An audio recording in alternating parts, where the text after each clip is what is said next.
巨大事，非同凡响。我是童文勋，今天是2月22号，星期六，我们就来聊一聊这几天我觉得还蛮值得关注的几个话题啊。当然要继续来关注乌克兰的进展。然后呢，其实在美东的时间现在是21号的晚上嘛，哈，还没有到22号，就刚满1个月。那他所做的这些一切的努力呢，让大家目不暇接，让国际呢措手不及，完全没有办法反应。所以呢，昨天我们在谈泽伦斯基的问题的时候，哇，我看有一些人很有情绪哦。那我就不觉得你这个情绪到底从哪里来的？你今天是认识泽伦斯基呢，还是你认识川普？然后这个利益挂钩的这么深吗？这么严重吗？然后最错误的就是把乌克兰跟台湾相提并论。我们有类似的地方，但是异中求同或是同中求异啊，这个都是你不能马上把这东西画上等号。那差异实在太大，我们随便看任何地方差异就很大。第一个，乌克兰它跟俄罗斯它是比邻的，然后它确实是从苏联的时期，在6·4天安门之后，1989年分裂出来的。当时他们在对付戈巴契夫，所以好几个国家联手要从当时的苏联退出来，然后把苏联给瓦解了。这过去确实有一段历史啊，可是台湾跟中共的关系是这个样子吗？不是啊，中共的治权从来没有到达台湾。第一个不能相提并论，再来，它的整个领土是比邻的，所以在陆军陆战的这个领域，俄罗斯都没有办法一举成擒，没有办法马上打下基辅，导致3年后必须要被迫坐上谈判桌。那台湾有一个海峡天险，任何的兵推都证明一件事情，就是这个仗没办法打，你牺牲再重大，你都没有办法打赢这场仗。那明知不能打，你为什么要打？打下台湾没有任何的益处啊！而且如果说要有这种历史上的这种仇恨的话，台湾跟中国大陆没有任何仇恨，台湾人没有去害过任何中国大陆人啊。甚至在89之后，就是 English out, Chinese in， 台湾跟香港事实上对中国的经济的崛起付出了非常大的贡献嘛，不是吗？我们不但没有仇恨，而且有贡献。那究竟你要武统台湾的理由是什么？毫无道理，这完全是野蛮人的思维，完全没有民主法治，而且我们已经进入到21世纪了，没有任何一个国家有必要去侵略另外一个国家，这个道理上说不过去。所以绝无什么今日乌克兰明日台湾的这种话哈，所以这种话不要到我们这个平台上面来讲哈，我们是不会同意的哈，也不会给你舞台。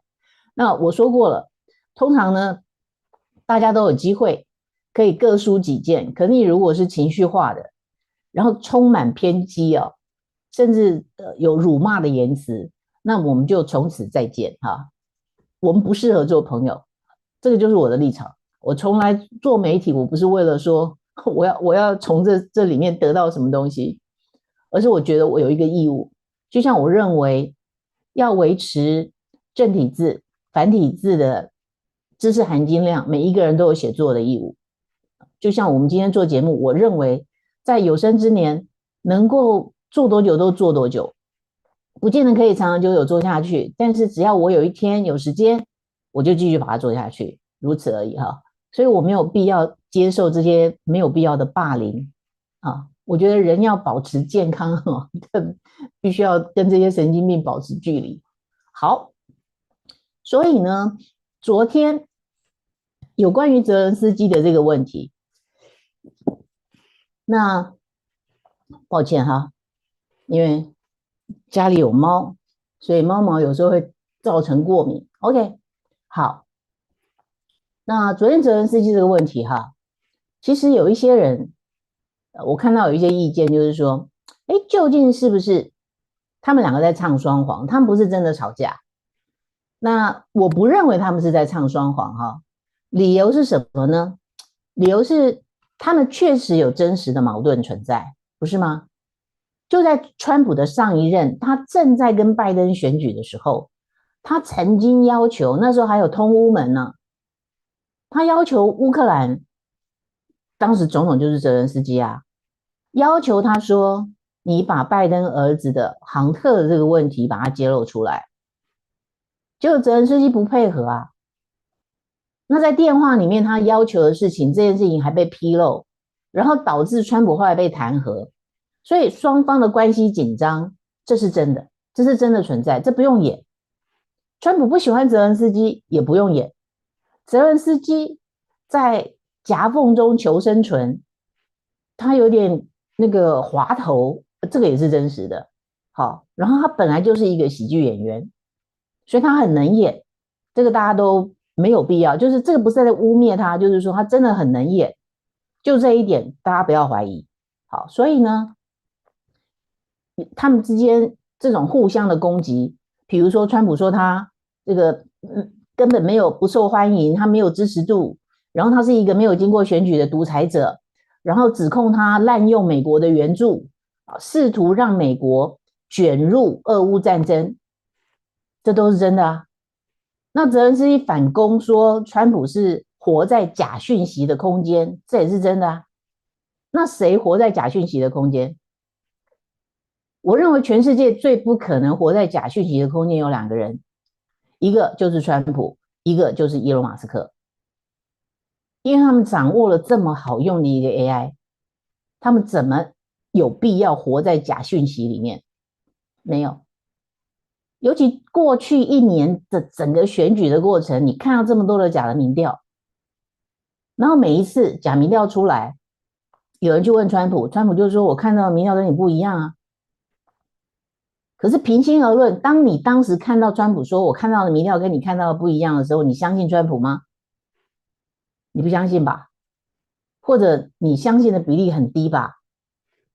那觉得主流媒体这么多媒体都说他的民调输啊，输给卡马拉啊，那怎么可能你看到民调跟别人不一样呢？对啊，因为他在做真实的民调嘛，那是本来是科学的，民调本来是科学的，也有研究方法。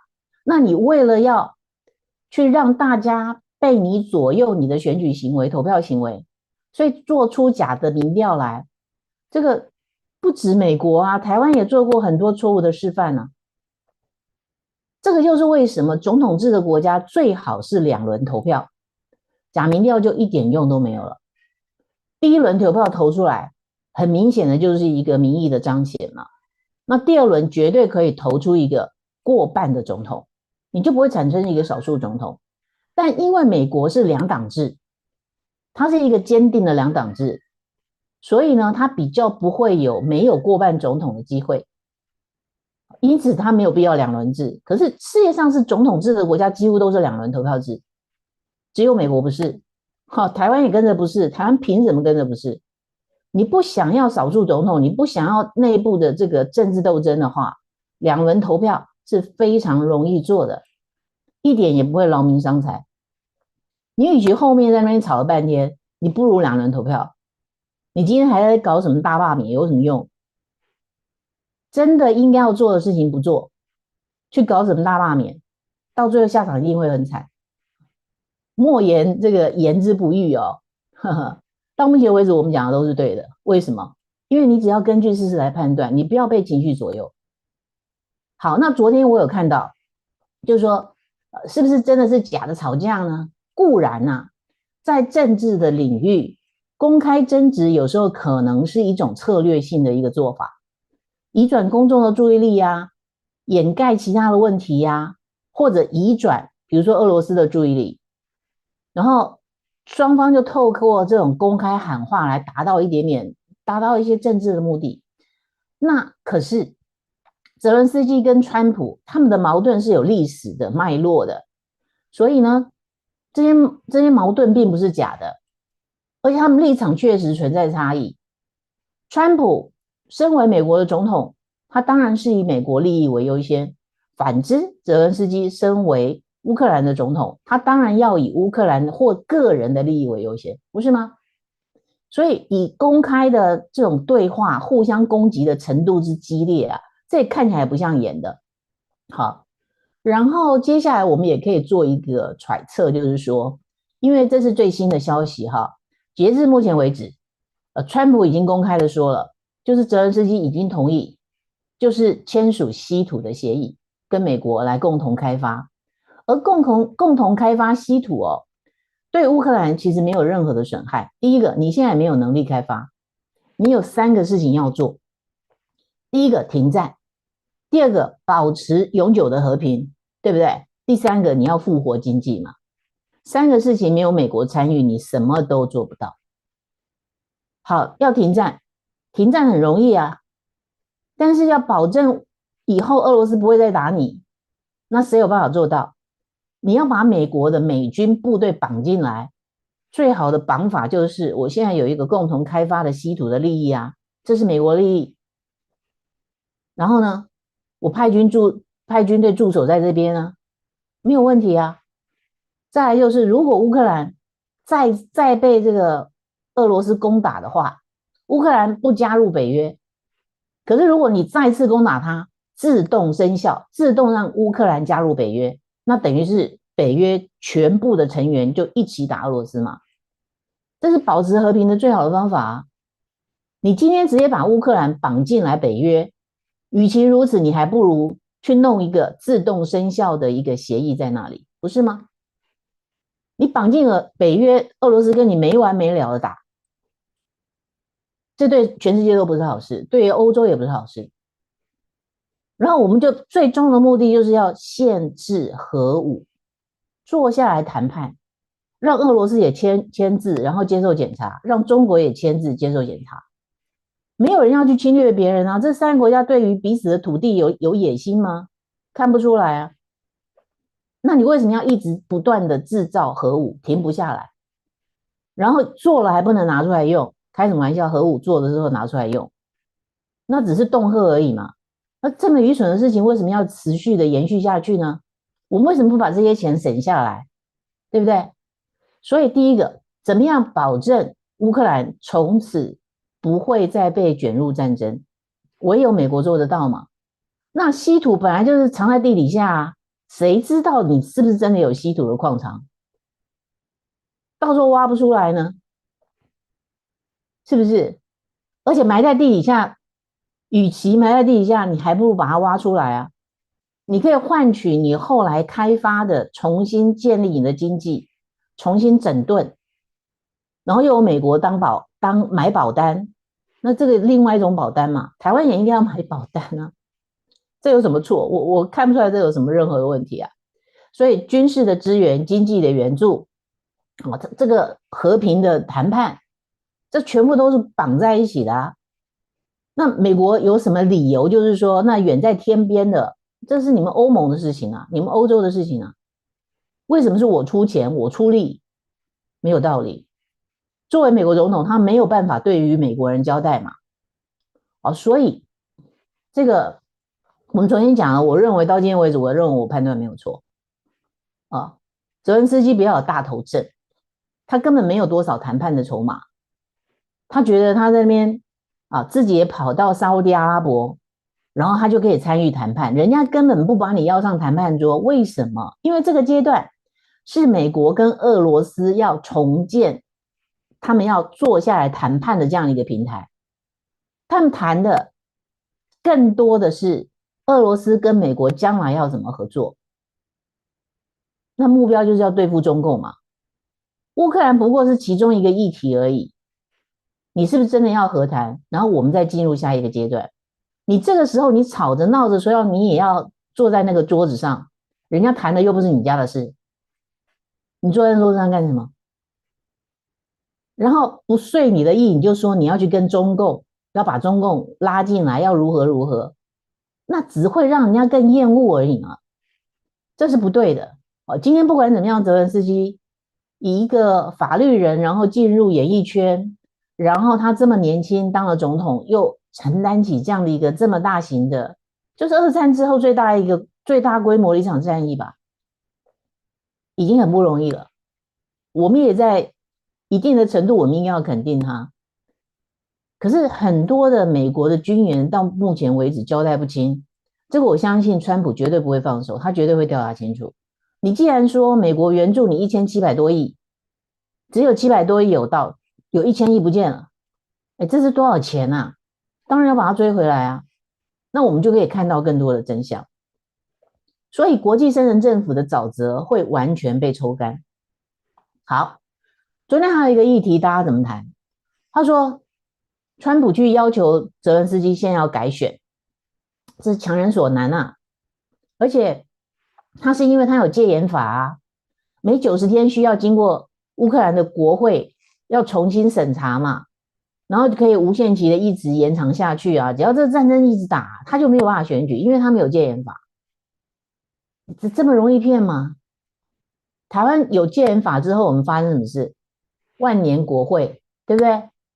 然后那些国会的这个代表，不管是立法院、监察院，那时候还有国民大会，国家养了这些人，这些人没有一个人是台湾人啊。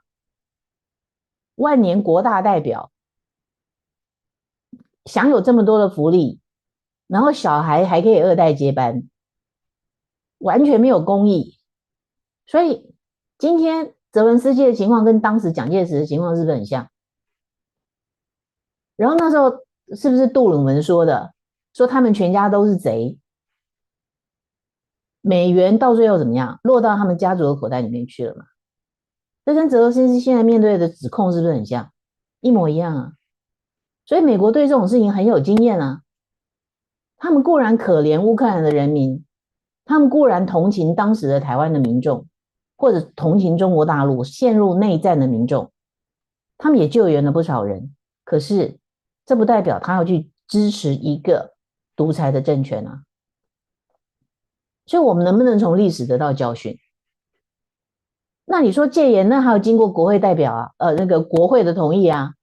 那废话嘛，国会跟你总统一起自肥啊。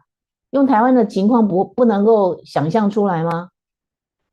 没有一个国会议员现在还在任的，他想要改选啊？谁想改选？我可以长长久久做下去，有什么不好的？至少一直到真的战争结束之前，我都不用改选啊，不用面对改选的问题啊。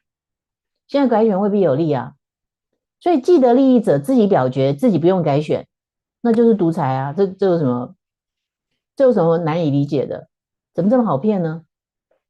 想想看哈，所以我觉得美国目前为止，川普这个团队呢，他们做很多的事情判断，没有人不会犯错，但犯错很快就可以拉回来。这一点是到目前为止1个多月来看不出有任何问题。所以多想想他们为什么会提出这样的一个建议，而且当时稀土的交易可不是美国第一个提出来的哦。谁知道你有稀土矿藏在哪里？那个是乌克兰视为国家机密啊，所以是泽伦斯基自己提出来的。你有什么东西可以交换呢？而且不是川普对于泽伦斯基很生气啊。事实上在，拜登卸任之前，他也曾经在电话里面对着泽伦斯基破口大骂，就你完全没有兑现你的承诺啊，然后你在那边乱搞。甚至有一些军援，这些军售，这是不是军售啊？是军援的军事援助。美国对台湾几乎没有什么军事援助，都是买的，买的武器到现在还有一堆是没有拿到手的。甚至会不会有付过2次钱的？可是当时军援，拜登政府军援到乌克兰的有一些武器被贩售到市场上去了，是倒卖到市场上去了。这就是乌克兰的问题。好，那现在斗局本身呢，也在美国如火如荼的查嘛。那查完国防部之后，我认为我们会看到很多让人掉下巴的新闻，因为包括很多关键的零组件，这些重要的军工，这些补给品，也都被卖到市场上去了。所以市场上有很多的黑货，那怎么来的？怎么会遗失？其实台湾的军方也有这样的问题啊。有时候他们在军火的这个盘点的时候，漏这个缺了那个，要么掩盖，要么什么设法去买回来，这个都时有耳闻啊。但这个问题没有中共的问题大，他们的军方的这个查弊，从习近平上台到现在，他已经抓了多少人了？你取之不尽，用之不竭啊，抓不完，抓不完。为什么？因为中共的军方的贪污舞弊的问题更严重，那应该在全世界排得上号的，也是数一数二的，不是吗？所以民主为什么到今天还能够存在，还能够活着？在集权体制底下，在整个竞争的过程中，就是因为这些官僚体制的无效能。所以自由是多么的重要，自由跟集权的竞赛，这个 PK 啊，到最后因为自由是自己发动的，自愿做的，那集权呢？集权是要用钱去推动的，当他的利益不到位的时候，这些东西就会消失殆尽。所以伊隆马斯克的报酬真的是很厉害，他去年7月我们跟大家分享过了，他誓言要报仇，要消灭 DEI， 要消灭觉醒病毒，到现在几个月啊，从7月到现在半年再加上2个月，8个月他就已经复仇成功了，而且他现在向全世界推进。好，所以我觉得这个是成功在望了哈，应该没有太大的问题。可是呢，川普事实上在2月6号的时候，他就签署了一个行政命令，这个行政命令要求美国所有的公务员都应该要回来上班。我们常常听到川普讲一些数字哦，你会觉得说真的吗？好可怕哦，真的是这样吗？太夸张了，你活在虚假讯息里面。他当时说什么？包括伊隆马斯克说，他说啊，可能有九成的联邦的公务员根本没有到现场去上班，他们没有上班，你根本也不知道他有没有效率。所以行政效率的这个部分啊，在联邦是非常严重的。那川普在2月6号就签署了一个行政命令，他说：你们如果不回来上班，甚至被我们发现你兼了2份工作的话，那你就要面对被开除的命运。可是到今天为止，有没有回来上班呢？并没有。我们就给大家看哈，这个是美国，它有一个 small business 啊，就是针对我像台湾有中小企业部这种部门就是辅导中小企业，就是经济部的辅导中小企业。那美国所谓的中小企业，那终究是一个规模很大的企业了哈，所以它是针对小企业 small business， 它有这样的一个小企业的一个辅导的部门。这个辅导的部门呢，新的部长上任了。新的部长上任是一个非常漂亮的女生哦，金发美女。那她呢，就直接在她的部门里面走了一圈，会让你非常的惊讶，真的会掉下巴。到今天为止，没有人回来上班。然后她就说：好，那下礼拜一我看看你们要不要回来上班。她非常的期待啊，希望大家要回来上班。好，我们来看。这个真的太有趣了，非常的短，我没有翻译成中文哈，因为我相信大家都听得懂只有39秒的时间，我相信大家都听得懂，我们把它放大。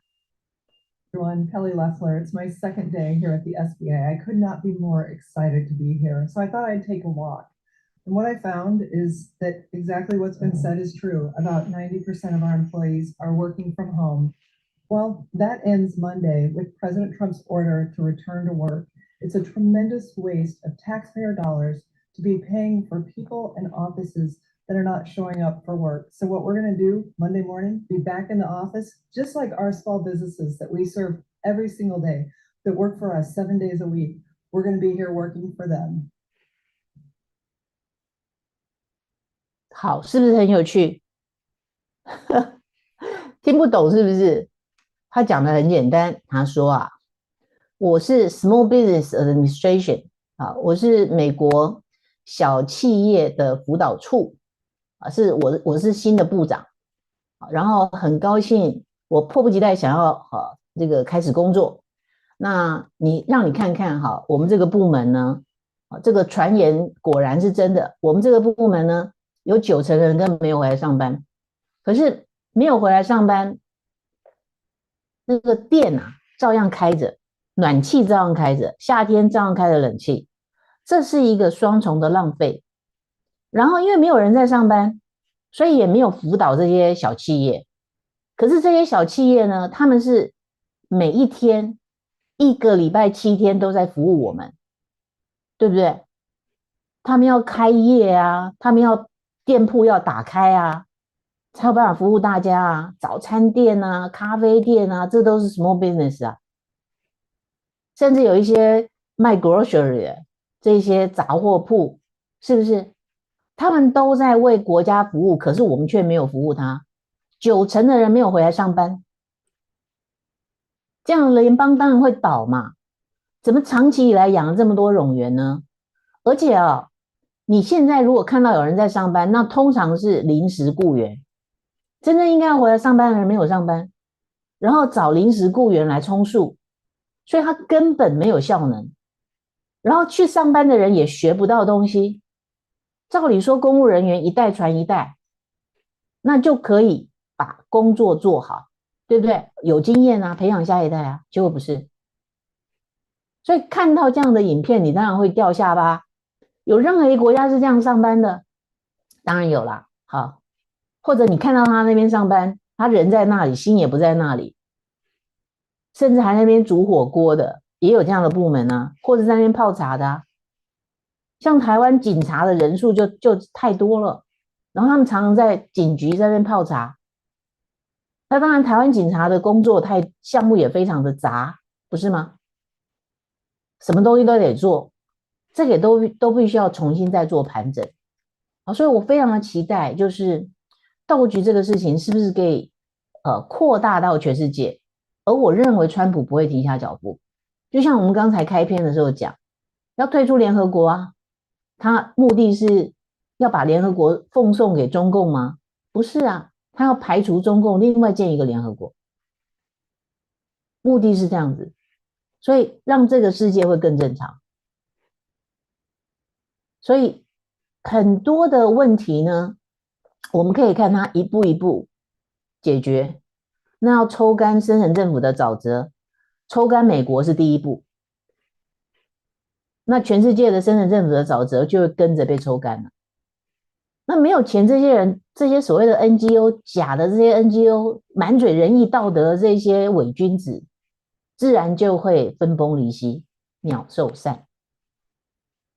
因为你断了他的金流嘛，全世界都会安静很多。而我们回到常识来治国。那我说过了，要扩散斗局到全世界非常的容易，你只要用这样的一个会计原则，要求所有的国际的这一些8大10大会计事务所，照这种同样的方式来 audit 所有，包括联邦政府，包括所有的美国的大中小型企业，然后接着就要求跟美国做生意的所有的公司，大中小型企业都要依照同一套斗局来做事。所有的银行跟美国有汇兑关系的银行都要按照同一套会计标准，那你就直接渗透到全世界的每一个国家，也顺道影响他的政府。那这个当然要当地的政府，我们必须要所有的民间团体，各个政党都应该要出来主张啊。你现在没有执政，你还怕去斗击政府吗？没有执政人更应该要主张要斗击啊，用同样一套方法啊，请伊隆马斯克跟川普他们大家去请愿嘛，要让他们把这套方法公布，怎么样用 AI 来很快的快速可以做盘点。你不要我们的什么审计处啊，我们的主计处啊，那审计部门说要审计一个小小的东西啊，我们凭证要看到原始的凭证，要几个月要几年才有办法把一个小小的部门1年的资料把它盘点清楚。那你说那么多年来完全不能盘点，开什么玩笑？那是完全没有效率的做法。这些做法在 AI 的时代应该要被推翻掉。新的时代已经来了，那回不去了。所以现在是官僚的末日。我们一直存在了两种政府，一个是民选的政府，一个是官僚的政府。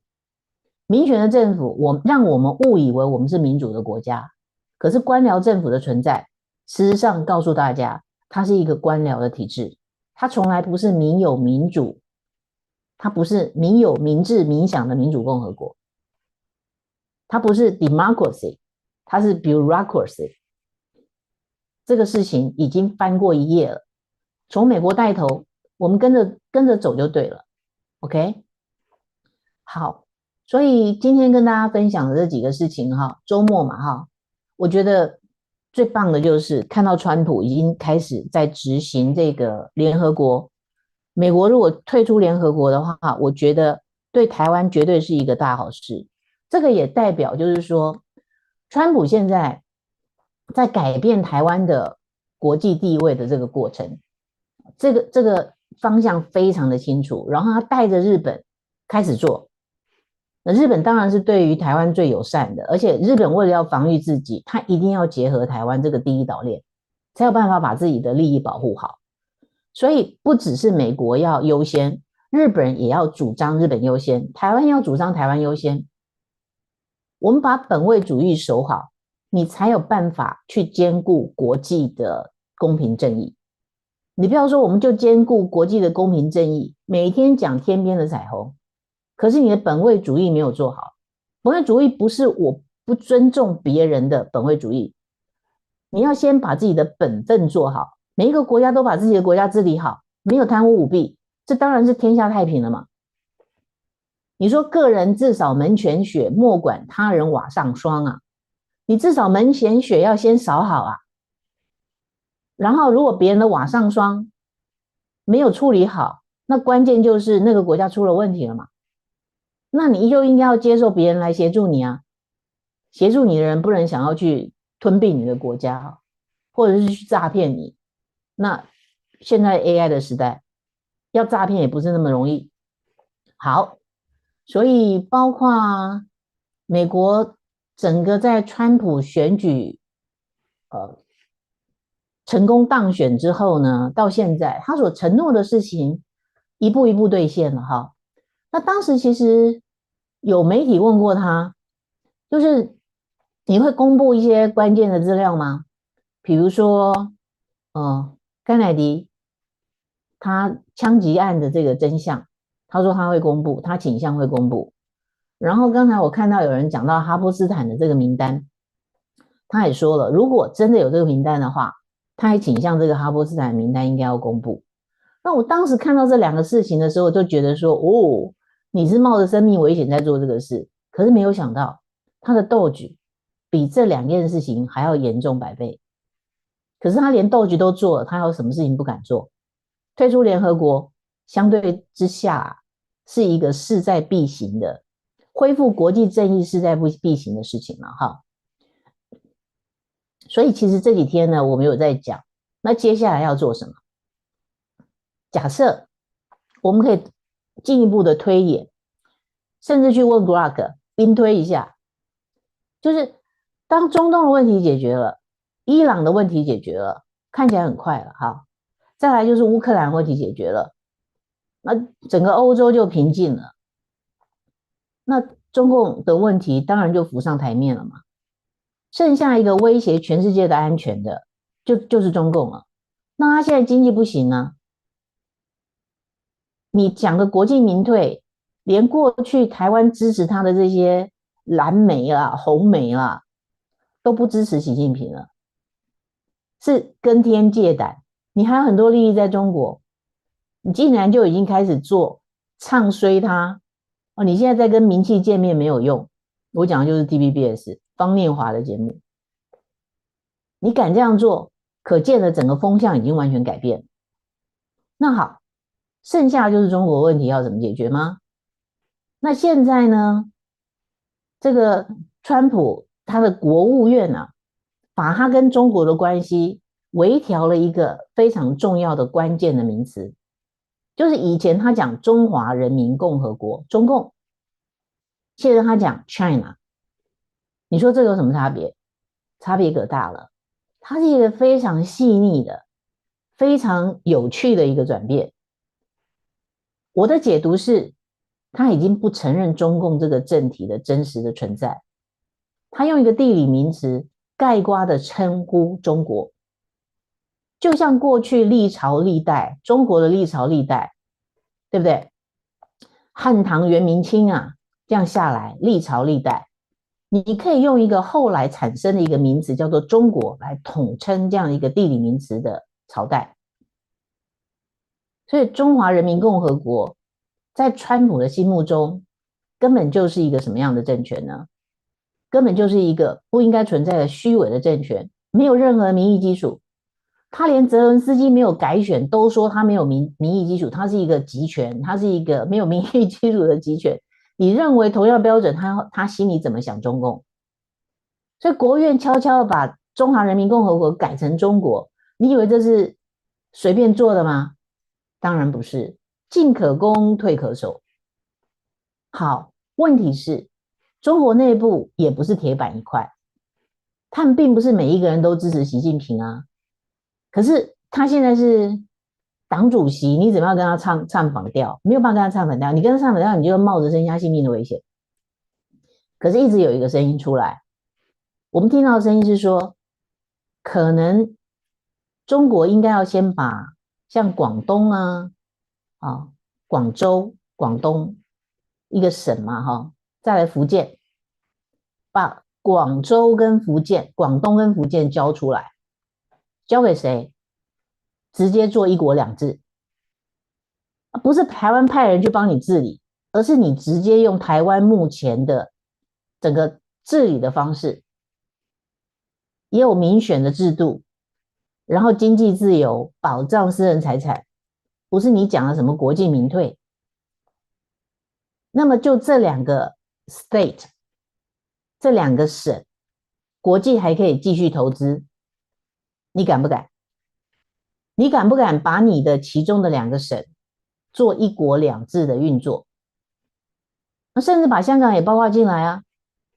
你当时承诺香港一国两制50年啊，结果你反悔了，然后用武力镇压香港，到今天为止，香港还有很多人失踪。这些失踪的年轻人到底到哪去了？是不是真的被活摘器官了？还是被豢养在哪一个高官地下室变成人球？不知道。那你香港是不是一国两制真的还给他？双普选呢？台湾就是双普选啊，议员普选，总统普选啊。你可以广东也这么做啊，福建也这么做啊。你把这3个地方都这么做，再来说，接着要往前走，要往走到哪里去嘛？你至少可以维持一段时间，你整个国家的经济不会崩溃。否则现在每一年的外资的投资啊是净流出，这几年来，这4年来是净流出，没有 in 只有 out。所以你今天在找马云这些名气进来，要提振整个国家的经济，要创造就业机会，做不到，不可能。他们只会借着这个机会，把当时留在中国没有办法盘出去这些资产，设法把它挪出去而已，只会造成中国另外一次大失血。所以整个中国的经济的问题很简单，社会主义在上个世纪已经被证明是完全失败的。那有一些民主国家却去采行了一些错误的社会主义的一些做法，导致整个国家通货膨胀，然后贫困交加。就像阿根廷，他现在回复到市场经济，很快的1年之内就把它通货膨胀解决了。照同样的方法，不要再走社会主义了。你就如果觉得说我现在没有办法一次改变，那先拿2个地方来做实验。你没有办法说服台湾，就是说你一国两制真的可以善待，你连自己的国民都不会善待，你会善待台湾人？台湾人是不会相信的。好，所以当现在蓝媒啊，台湾的蓝色媒体已经开始在悄悄转向的时候，台湾的国民党事实上也有2种，国民党也不是铁板一块啦，它有比较本土派的，也有什么，也有比较亲中的，可是亲中是一条让国民党永远没有办法重回执政的一个非常关键的一个毒药。你不把这个毒药吐出来，你要把它吞下去，那你永远无执政是可能。所以前一段时间跟一些前辈在谈这个问题的时候，他们还一直在骂国民党。我说你骂国民党啊，他就是你的很好的一个修美本啊。那我就给你一个选项嘛，后来大家都哈哈大笑。我说是反共的国民党比较可怕，还是亲共的国民党比较可怕？他说反共。我说那不就得了？所以他现在亲共的，被这个中共的这个牵着鼻子走的这些人，不就正是让你们这些本土派的人有机会继续永久执政吗？所以很多事情它的利弊是同时存在的，但是国民党内部确实有反省的声音，并不是台面上这些人主导着整个国民党，这些人总有一天也是要 face out 的哈，就是你唯有变成本土的政党，你才有未来。所有政党都一样啊，没有人可以自外哈，认为自己可以躲到这个规则以外，这不可能的事情哈。因此，我们今天就周末嘛哈，就不要谈太长，我们先跟大家分享到这一边哈。好，所以谢谢大家的留言，就是先让新疆、西藏独立出去啊，做不到，这是绝对做不到的。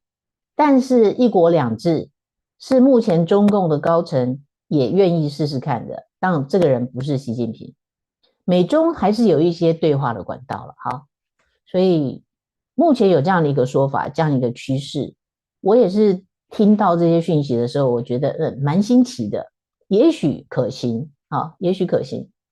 因为到目前为止，台湾看不到有什么样的领袖人物啦，有 MAGA 的这样的一个精神，或者是说有斗局这样的勇气，到目前为止都没有。那你说要把台湾这一套整个搬到中国去运用，对不起，也不要害人家了，你自己也没有运作的很好，你还是一样不是 democracy， 你是 bureaucracy 啊。所以如果中国可以有2个省份弄出来，然后是走完全不一样的一个体制，然后大家在这边上面去实验一些民主跟社会主义，到底哪一个才是比较好的，甚至可以请米雷来当顾问啊。大家可以在这2个省份在做实验啊。这2个省份我跟你讲，你让他公投看看，著名自决，大家会不会举双手双脚同意？然后其他省份看起来这样不错啊，我们跟着走啊。独立不见得是最好的一个方法。当你普遍每一个省都这个完全民主化之后，你那时候再来谈要不要独立，每一个地方让它著名自决是 OK 的，但是民主是需要深化跟学习的，否则没有深化跟学习，你就看到现在的俄罗斯的民主，问题就来了，它仍然会在集权的这种洗脑跟高压底下，他还认为普丁做的是对的，所以这需要时间。毕竟共产主义肆虐中国已经快要100年了，那你一下子要把它洗掉，它可能这个会有一个所谓的，你在恢复一个很严重的病症的时候，它会有一个药物的一个适应的一个反应期，对不对？它会有逆反的反应期。现在美国的斗局就是在一个逆反的反应期，不是吗？所以有一些人上街抗议啊，非常非常荒谬的啊，看起来是穿制服的，在美国也会有一群那种事实上是深层政府运作出来的上街抗议的人，这也是很妙的一件事情。但是你看过各种陈抗、街头抗议的这种运动哈，一看你就懂了嘛，哈。所以也许明天啊，我们也可以来分享这样的一个现象，其实也是挺有趣的。OK， 好，那我们就那个明天见咯，周末愉快，大家拜拜，晚安。